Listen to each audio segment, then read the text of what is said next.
कसा लग्न करत नाही तेच बघते. आज जर लग्नाला नाही म्हणलं ना पळवूनच नेणार आहे ह्याला. तुला मी शेवटचं विचारते, तू माझ्याबरोबर लग्न करणारेस का नाही? हो.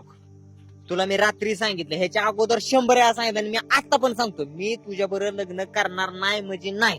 प्रेम करताना तुला नाही कळलं का मग? ती नको मला सांगू तू प्रेमाचं आणि ह्याचं आणि त्याचं. हे बघ, त्यावेळेस मला खरंच नव्हतं कळत, आता मला कळायला लागले. काय ग मला सांग, तुला काय दुसरा नवरा मिळणार आहे का नाही एवढं सांग मला फक्त. अरे पण प्रेम करते मी तुझ्यावर म्हणून अरे म्हणते पण मी मी. नाही करत ना. असं कसं बोलतोय? असं कसं म्हणजे, तू थोडासा तरी तू तुझ्या पर्सनल लाईफचा विचार केला का? तू तुझ्या आई वडिलांचा विचार केला का? माझा विचार केला का? माझ्या आई वडिलांचा विचार केला का? हे असल्या तू गोष्टीचा कधी अजिबात आतापर्यंत तू विचारच केला नाही. अरे पण आपण किती वेळा फिरायला गेलोय हे. हो, सगळं मला मान्य आहे, पण नाही ना, ज्या गोष्टी होऊ शकत नाही त्या गोष्टीच्या मागे पाळण्यात काय अर्थ नाही ना.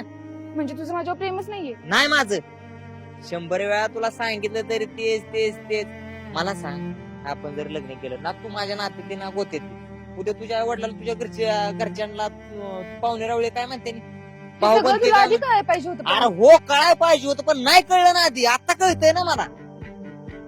तुला म्हणजे कितीतरी वेळा सांगितलं, तुझ्या आई वडिलांचा विचार कर ना, पाहुण्या रावळ्याचा विचार कर, भाऊ बंदकीचा विचार कर, गावात विचार कर. केला का तो? तू जर माझ्याबरोबर लग्न केलं नाही तर मी जीव देईन, एवढंच मला कळतंय.